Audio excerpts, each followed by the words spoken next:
welcome back to SportsZone. It is your incredible host, John, and I am joined by Christian Bersuch and Mauricio Garcia as we talk about softball. UNT Softball season is starting. We have our home opener coming up soon. So far, we're 2-8. We got to start with the rough. It's not great, 2-8. I mean, what do you guys think about the start of the season so far? I mean, it's not a great start, but I mean, it is like the start of a new era with Coach Cody White, yes. Cody White, yes. I mean, new era for him. So I mean, he's played a lot in the D2 arena as well, but I mean, it's a big jump from D2 to D1. You can't really complain, but I mean, I mean, you can't really ignore what he's done so far. I mean, yeah, he reached 500 wins with his second win with us. I mean, 500 wins as a coach, you can't deny that no matter what level it's at.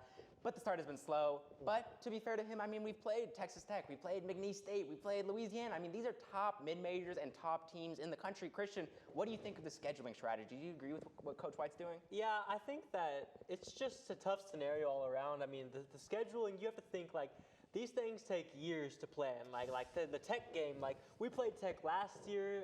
I'm assuming that was a deal we probably made with them in 2024. Let's play for the next few years. You know, this program, our Mean Green softball team, we've been a good program historically. Like this year, you mentioned Coach White. This is his first year. It's kind of an adjustment period.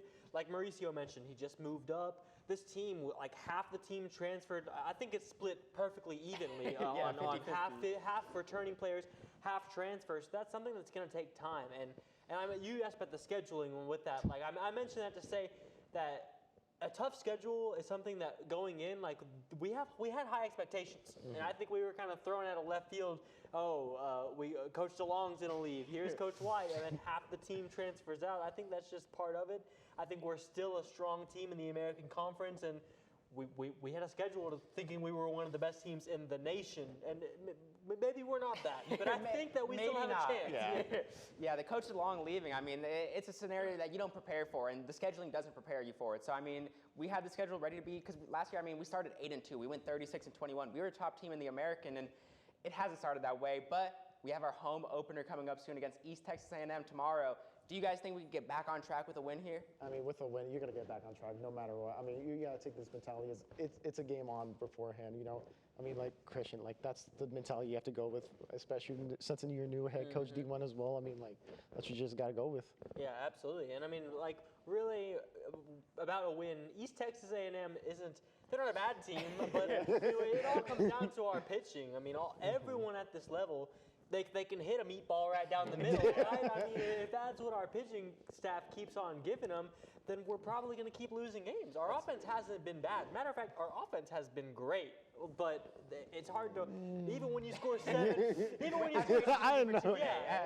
But I mean, we're scoring 4 or 5 runs a game. It's just a matter of we're giving up 10 sometimes, and that's not winning softball. But I mean, having a batting average as a team with 200, but then also having a pitching staff giving a 6-point ERA while your opponents are having a 3 and almost a 300 batting average. That's something you can't really just look forward to. That's something you really need to adjust as well. This pitching staff has been really rough. I mean, 6 ERA. That's not something you want to see. Christian, Mauricio, do you think that this pitching staff is talented enough to turn it around, or do you think we're kind of lacking in that area? I mean, we got to look back at Anderson's hump day that she had whenever the coach did hit 500 wins, allowed 4 hits, 1 run, 1 ERA, and 7 strikeouts on 7 innings pitching. I mean, that's pretty impressive. Yeah, that's talent right there. But then, just 2 more losses after that. But I mean, that's the things that we need. We need those sparks, especially with this tough upcoming schedule. I mean, Christian, you just have to have those sparks. No, I agree. I think that you mentioned Anderson and the talent. I mean, the talent is there. Our pitchers, we have the velocity. It's just right now the control hasn't been there, and that's all it boils down to. The talent is there, the stuff is there, but the pitches, they've been allowing a lot of walks, and walks turn into runs. That's just how it is. And completely true. I mean, do you guys think that, you mentioned how it was almost 50-50 with players leaving and returning. Do you think that all this roster turnover, a new coach, do you think that is contributing to the control issues? Do you think that they're just getting used to the new scenario, new situation?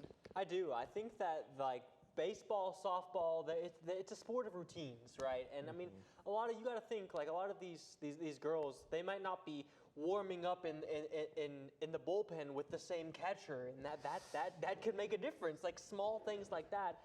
there's an adjustment period with Coach White even stepping up for the first time. Everything about this team just screams adjustment right now. So I really do.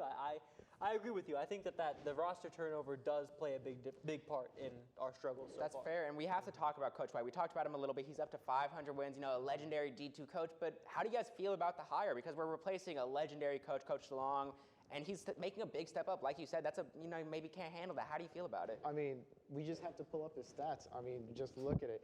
I mean, 10 NCAA tournament appearances in the D2 level. I mean, 4-time MIA Coach of the Years, and he's produced 77 all-conference players under him. That's something you just don't overlook, especially when your D1 program as UNT. I mean, coming in 498 wins on 171 losses. That is something you just don't overlook, especially you're trying to be a D1 or more prestigious. I mean, Christian, what do you think about these stats as well? I mean, I agree. Phenomenal. And you talked about those all-conference players. Instantly, he comes in, and you look at our catcher, Elizabeth Moffitt. You look at Riley McNeemer, and those Mauricio kind of argued when I said that the offense has been great, but undeniably, those two have been our offense. And those two girls, they're definitely, if the season ended today, I mean, we haven't even played a conference game, but they would be all conference if based on all the rosters in our conference, and I think that they'll continue that. We'll get into playing our schedule so far. It's been a bunch of ranked teams. They might do better against the teams in the American Conference that don't have the rosters of a Texas Tech and the teams we've Hopefully played they don't have a roster of a Texas Tech. We don't pray. But, I mean, you talked about the rest of the conference. How do you guys see us matching up in the American? I mean, as I said before, 77 all-conference players, it's going to take time for them to be able to really hone in on their abilities, their skills. I mean, that's the one thing that I feel that they really brought them in, is to try and develop this team, especially with all the transfers, especially developing our young core, especially with signing 4 prestigious players from high school this offseason. I mean, that's what you want to see. I mean, you just want to see this team develop into the way that we were last year, It's not going to be the long team, though. It's not going to be the long team, but it's going to be a white team, a Coach White team. A mean green team. Oh, yeah.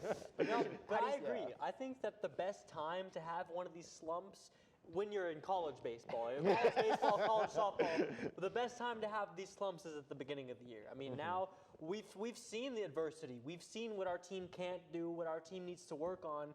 And it's best to know that now instead of knowing that in the middle of a stretch, Memphis, Tulsa, our conference rivals where those wins really hurt. I think we'll be fine. I think we have a chance to win our conference. So I think that the pitchers, especially the pitchers on our roster, they can have a sigh of relief knowing that the worst days are behind them this season. From here on out, it's earlier competition, not as much velocity on the bats coming in, and I think that there's good things coming forward for this. Please knock on wood behind you. Their worst days are hopefully behind them. We have to assume, but there's a lot of season left. Hopefully we get it started against East Texas A&M with a home opener win. That is all the time we have. Next block, we will be talking about the Winter Olympics. Join me after this commercial break.